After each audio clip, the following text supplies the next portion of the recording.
In just a moment, Sleep No More, but first...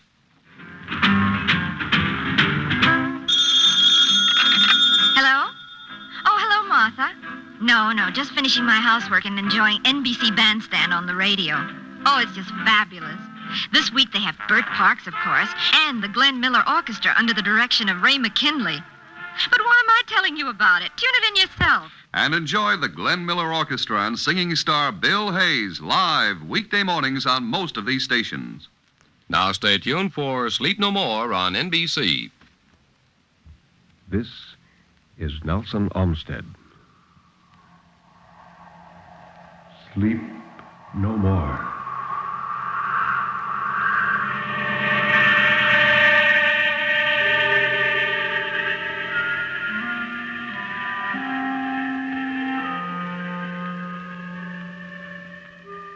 Sleep no more. Turn down the lights. Sink back in your chair and don't look into the shadows. In the shadows, there may be moving things. Tonight, it may be you will sleep no more.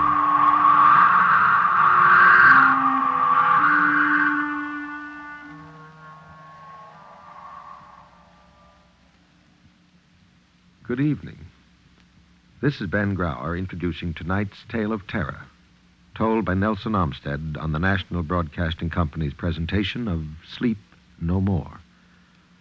The story of terror can be as simple as a sheeted ghost rattling chains. It can be a complex and hidden world of horror, lurking in such unholy dimensions as only the dead and the moonstruck can glimpse. Or it can be those terrible, fathomless shadows which lie buried deep in the primitive mind of civilized man. And for this evening, well, Nelson Olmsted, tell us about this evening's story. It's called The Storm by McKnight Melmar, who, incidentally, is a woman. It's a story about a woman who comes home one night to a big, empty house to find a pinpoint of light where there should be no light. That sounds chilling. And so let Nelson Olmsted tell us about the woman alone at night and the storm.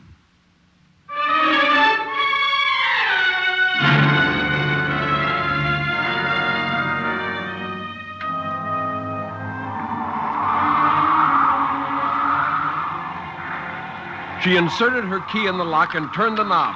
The March wind snatched the door out of her hand and slammed it back against the wall. It took strength to close it against the pressure of the gale.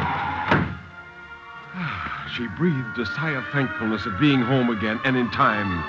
In rain like this, the crossroads always were flooded. Half an hour later, her cab couldn't have got through the rising water, and there was no alternative route. There was no light anywhere in the house. Ben wasn't home then. As she turned on the lamp by the sofa, she had a sense of anticlimax. All the way home, she had been visiting her sister. She had seen herself going into a lighted house to Ben, who would be sitting by the fire with his paper. She had taken delight in picturing his happy surprise at seeing her home a week earlier than he'd expected her. She had known just how his round face would light up, how his eyes would twinkle behind his glasses, how he would catch her by the shoulders and look down into her face to see the changes a month had made in her, and then kiss her resoundingly on both cheeks like a French general bestowing a decoration. Then she would make coffee and find a piece of cake, and they would sit together by the fire and talk. But Ben wasn't here. She looked at the clock on the mantel and saw it was nearly 10.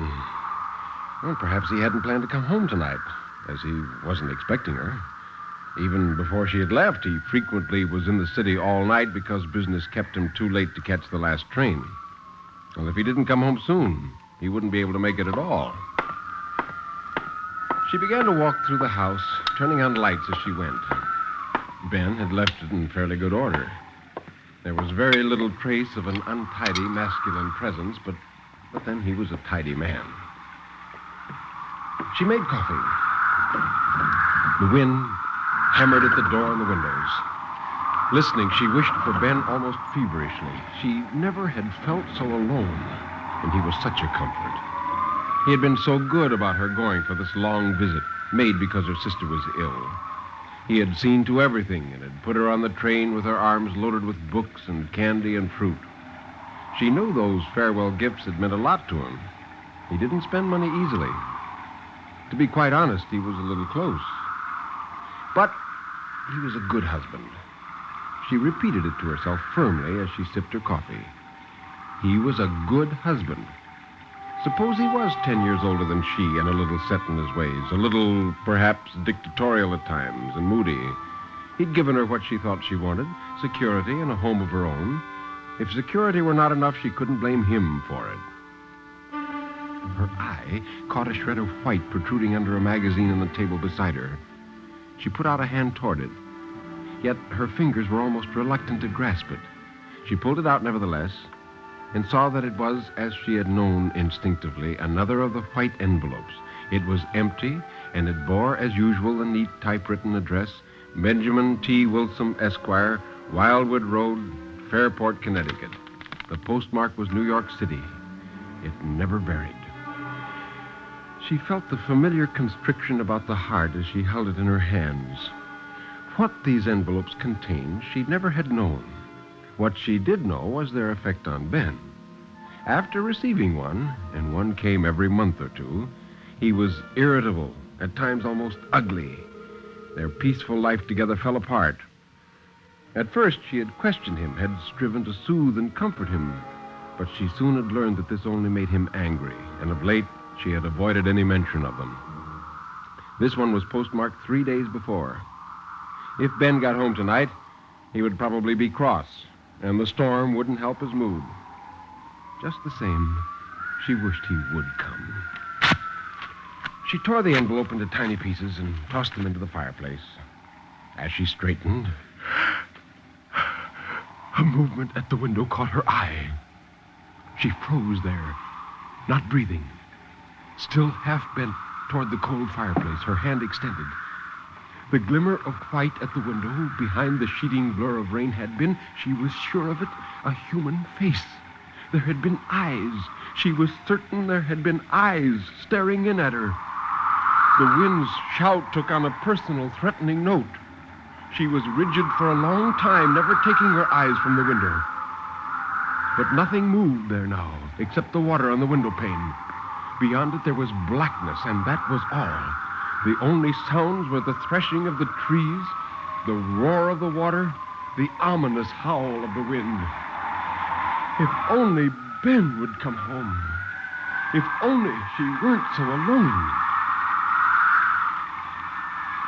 She shivered and pulled Ben's coat tighter around her and told herself she was becoming a morbid fool. Nevertheless, she found the aloneness intolerable. Her ears strained to hear prowling footsteps outside the windows. She became convinced that she did hear them, slow and heavy. Well, perhaps Ben could be reached at the hotel where he sometimes stayed. She no longer cared whether her homecoming was a surprise to him. She wanted to hear his voice. She went to the telephone and lifted the receiver. No, the line was quite dead. The wires were down, of course. She fought panic. Now, the face at the window had been an illusion, a trick of light. And the sound of footsteps was an illusion, too. Actual ones would be inaudible in the noise made by the wild storm. Nobody would be out tonight. Nothing threatened her, really. The storm was held at bay behind these walls, and in the morning, the sun would shine again.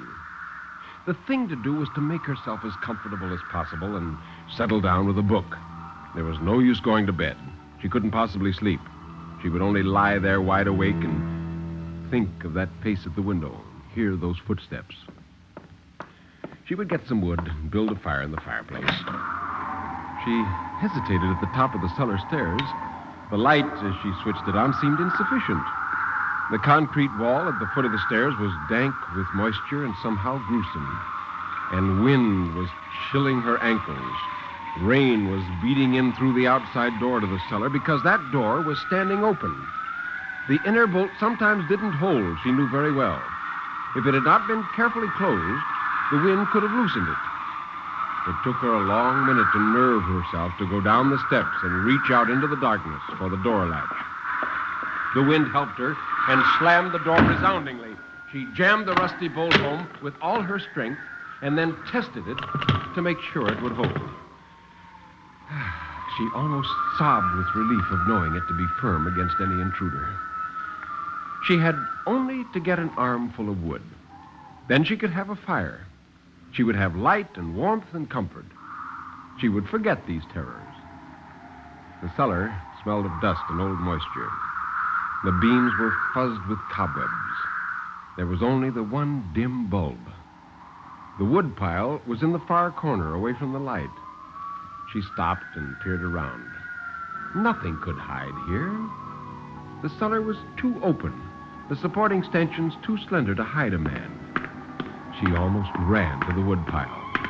What was it? Not a noise. Something she had seen as she hurried across the dusty floor. Something odd. She searched with her eyes. Why, it was a spark of light she had seen where no spark should be. Her eyes widened, round and dark as a frightened deer's. Her old trunk that stood against the wall was open just a crack, and from the crack came this tiny pinpoint of reflected light to prick the cellar's gloom. She went toward it like a woman hypnotized. It was only one more insignificant thing, like the envelope on the table, the vision of the face at the window, the open door. There was no reason for her to feel so smothered in terror. Yet, she was sure she had not only closed the lid of the trunk, but clamped it shut. She was sure because she kept 2 or 3 old coats in it, wrapped in newspapers and tightly shut away from moths. But now, the lid was raised perhaps an inch, and the twinkle of light was still there. She threw back the lid.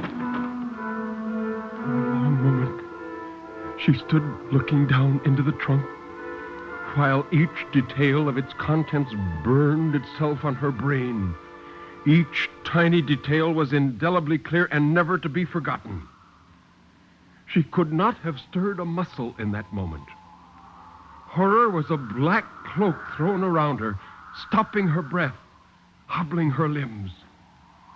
Then her face dissolved into formlessness, and she slammed down the lid and ran up the stairs like a mad thing. She was breathing again, in deep sobbing breaths that tore at her lungs. She shut the door at the top of the stairs with a crash that shook the house. Then she turned the key. Her old trunk had held the curled-up body of a woman.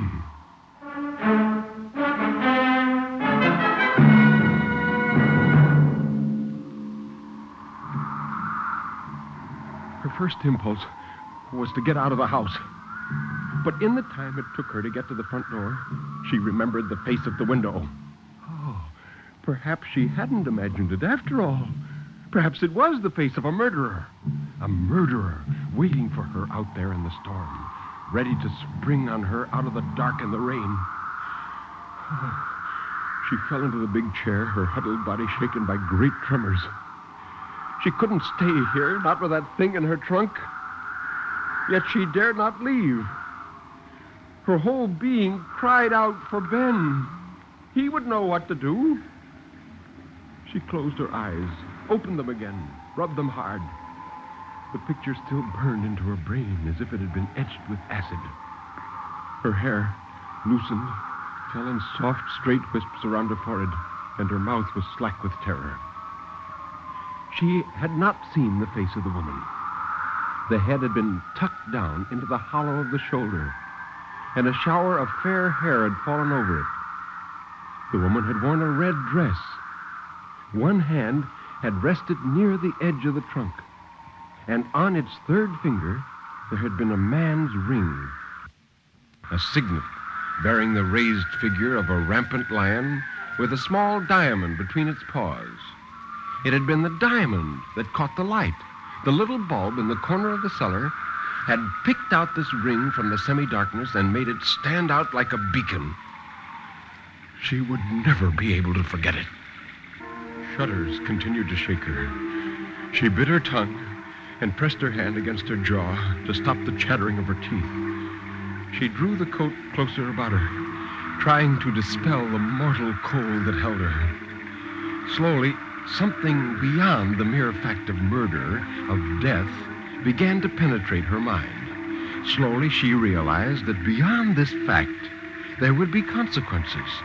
That body in the cellar was not an isolated phenomenon. Some train of events had led to its being there and would follow its discovery there. There would be policemen. At first, the thought of policemen was a comforting one. Big, brawny men in blue who would take the thing out of her cellar and take it away so she never need think of it again. Then she realized it was her cellar, hers and Ben's, and policemen are suspicious and prying. Would they think she had killed the woman? Could they be made to believe she never had seen her before? Or would they think Ben had done it? Would they take the letters in the white envelopes and Ben's absences on business and her own visit to her sister, about which Ben had been so helpful, and out of them build a double life for him? Would they insist that the woman had been a discarded mistress who had hounded him with letters until out of desperation he had killed her? Well, that was a fantastic theory, really. But the police might do that. They might. Her craving for Ben became a frantic need. If only he would come home. Come home and take that body away. Hide it somewhere so the police couldn't connect it with this house. He was strong enough to do it. She crouched there, shaking. It was as if the jaws of a great trap had closed on her. On one side, the storm and the silence of the telephone, and on the other, the presence of the prowler under that still, cramped figure in her trunk. She was caught between them, helpless. As if to accent her helplessness, the wind stepped up its shriek, and a tree crashed thunderously out on the road. She heard glass shatter. Her quivering body stiffened like a drawn bow. Was it the prowler attempting to get in? She forced herself to her feet and made a round of the windows. All the glass was intact. Nothing could make her go down into the cellar to see if anything had happened there. The voice of the storm drowned out all but the sound of the clock. Yet she couldn't rid herself of the fancy that she heard footsteps going round and round the house, that eyes sought an opening and spied upon her. A kind of numbness began to come over her, as if her capacity for fear were exhausted. She went back to the chair and curled up in it. 11. Midnight. She huddled there, not moving, not thinking, not even afraid, only numb, for another hour. Then the storm held its breath for a moment, and in the brief space of silence, she heard footsteps, firm and quick and loud. A key turned in the lock, the door opened, and Ben came in. He was dripping, dirty, and white with exhaustion, but it was Ben. Once she was sure of it, she flung herself on him, babbling incoherently of what she had found. He kissed her lightly on the cheek and took her arms down from around his neck, and he said, Here, my dear. You get soaked. I'm drenched to the skin. Oh, I had to walk in from the crossroads. What a night. She tried again to tell him of the past hours, but again he cut her short. No, now, wait a minute, my dear. I can see you're bothered about something, but just wait till I get into some dry things, and then I'll come down and we'll talk things over. Now, suppose you rustle up some coffee and toast. Oh, I'm done up. The whole trip out was a nightmare, and I didn't know if I'd ever make it from the crossing. No, I've been hours. Yes, he did look tired, she thought with concern. Now that he was back, she could wait. The past hours had taken on the quality of a nightmare, horrifying, but curiously unreal. With Ben here, so solid and commonplace and cheerful, she began to wonder if the hours were a nightmare. She even began to doubt the reality of the woman in the trunk, although she could see her as vividly as ever. Perhaps only the storm was real. She went to the kitchen and began to make fresh coffee. The chair, still wedged against the kitchen door, was a reminder of her terror. And now that Ben was home, it seemed silly, and she put it back in its place by the table.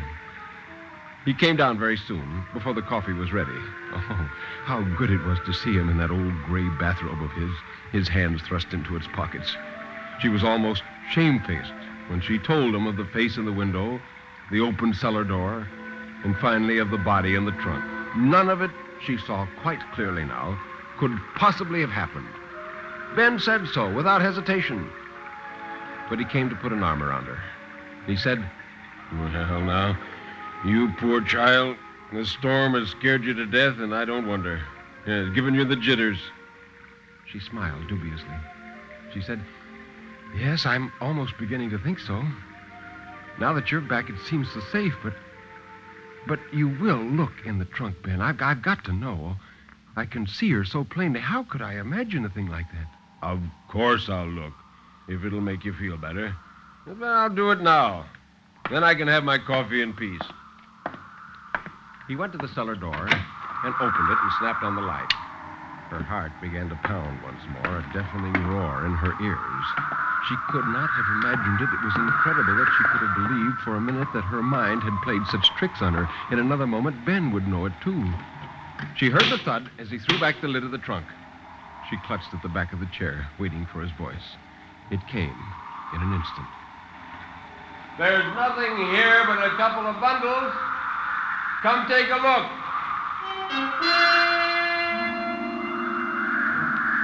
Nothing? Her knees were weak as she went down the stairs, down into the cellar again. It was still musty and damp and draped with cobwebs. The light was still dim. It was just as she remembered it, except the wind was whistling through a broken window and rain was spattering in on the bits of shattered glass on the floor. The branch lying across the sill had removed every scrap of glass from the frame and left not a single jagged edge. Ben was standing by the open trunk, waiting for her. His stocky body was a bulwark. He said, "You see? There's nothing. Just some old clothes of yours, I guess." She went to stand beside him. Was she losing her mind? Would she now see that crushed figure in there, see the red dress, the smooth, shining knees when Ben could not, and the ring with the diamond between the lion's paws? Her eyes looked almost reluctantly into the trunk. But why, it is empty. There were the neat, newspaper-wrapped packages she'd put away so carefully, just as she had left them deep in the bottom of the trunk, and nothing else. Why, she must have imagined the body. She was light with the relief the knowledge brought her. The actual physical danger did not exist and never had existed. Why, the threat of the law hanging over Ben had been based in a dream, and she said, I dreamed it all. I must have. Yet it was so horribly clear, and I wasn't asleep, and I thought, oh, Ben, I thought... What did you think, my dear? He stood looking down at her with an immobility that chilled her more than the cold wind that swept in through the broken window. She tried to read his face, but the light from the single bulb was too weak. It left his features shadowed in broad, dark planes that made him look like a stranger and somehow sinister. And she said, What was it you thought? She backed away from him. He moved then. It was only to take his hands from his pockets, to stretch his arms toward her, but she stood there for an instant staring at the thing that left her stricken with a voiceless scream forming in her throat. She was never to know whether his arms had been outstretched to take her within their shelter or to clutch at her white neck, for she turned and fled, stumbling up the stairs in a mad panic of escape. He shouted, "Janet! Janet!" His steps were heavy behind her. He tripped on the bottom step and fell on one knee and cursed. Terror lent her strength and speed. She could not be mistaken. Although she had seen it only once, she knew that on the little finger of his left hand there had been the unmistakable ring the dead woman had worn. Oh, the blessed wind snatched the front door from her and flung it wide, and she was out in the safe, dark shelter of the storm.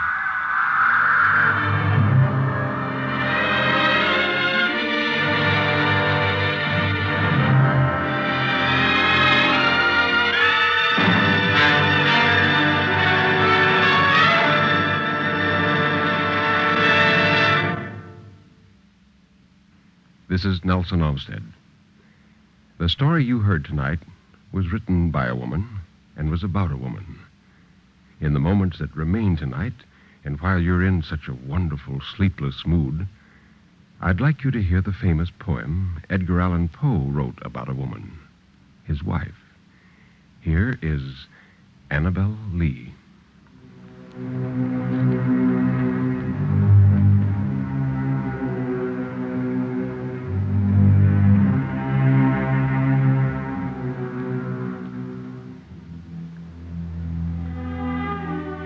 It was many and many a year ago in a kingdom by the sea that a maiden there lived whom you may know by the name of Annabel Lee. And this maiden she lived with no other thought than to love and be loved by me. I was a child, and she was a child in this kingdom by the sea. But we loved with a love that was more than love, I and my Annabel Lee, with a love the winged seraphs of heaven coveted her and me.